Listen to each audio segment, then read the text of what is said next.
kind of funny when I stop and look back at it. We met on the internet, talked for what seemed like a couple hundred hours, built this trust, admiration, even a commitment for each other.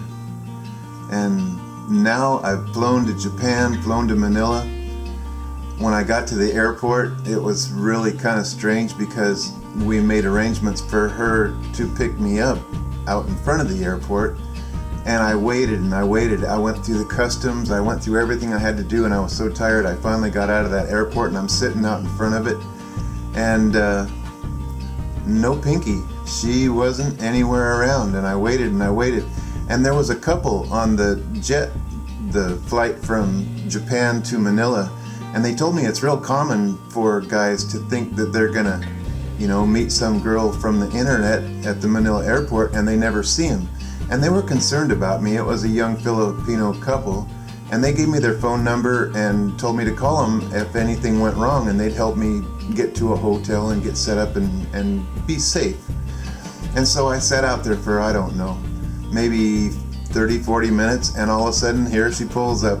And they'd been driving around, but they didn't recognize me. I didn't recognize them, and she finally spotted me. And her brother and two of her cousins were there, and they loaded me up and took me away to the condominium.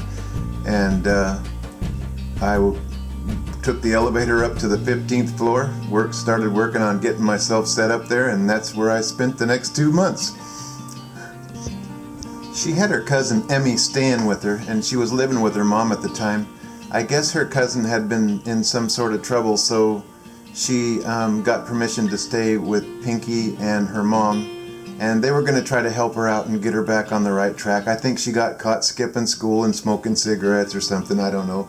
But anyhow, Pinky was real busy. She had a full-time job and taking care of everything and living with her mom and having this project with Emmy and everything going on.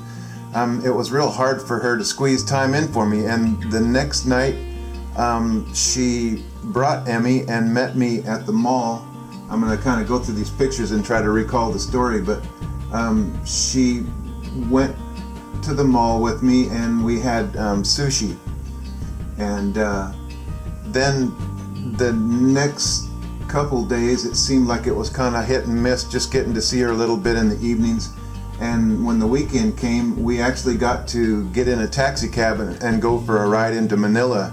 And that was the first outing I really went on where I got to see everything that's going on around me and stuff. And we went to a park called Rizal Park downtown in Manila. And it was actually quite beautiful. And we got to spend some time together walking around the park. We saw some fountains and different things. You could see some of the buildings from Manila. Really, it was close. It was right downtown. And we actually got to spend some good quality time together there. And we drove through some slums. We drove through a pretty rugged part of town and saw a lot of interesting things. As time went on, things got better and better, and we started doing more things together more often.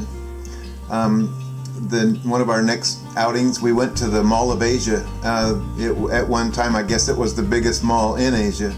And it's just huge. It's over by the ocean from Manila, and we spent pretty much the good portion of the day there. We had dinner together there, and she caught me looking at a shirt, so she decided that I was going to have it. And the only one they had that was close to my size was on the mannequin, so they had it pulled down and sold it to me. And that was a really incredible day. And by this time, we're getting really close. We're, loosening up, having fun, making faces, and just having a good time. And by the end of that day, I talked to her a little bit, and I told her I really need something to do in the daytime while you're working, because I'm not just going to sit around. I got some neighborhood, excursions in and just cruised around and stuff, but I wanted something to do. So she hooked me up with her church, and I became a volunteer to the Vacation Bible Study for the kids. And I thought I was going to have some, things that I needed to take care of, but mostly what I did was just hang around with kids and eat a lot of food. And that's probably just about it for this segment. I'd like to go into some more details. So until then, I'll see you then. Thanks for watching. Bye-bye.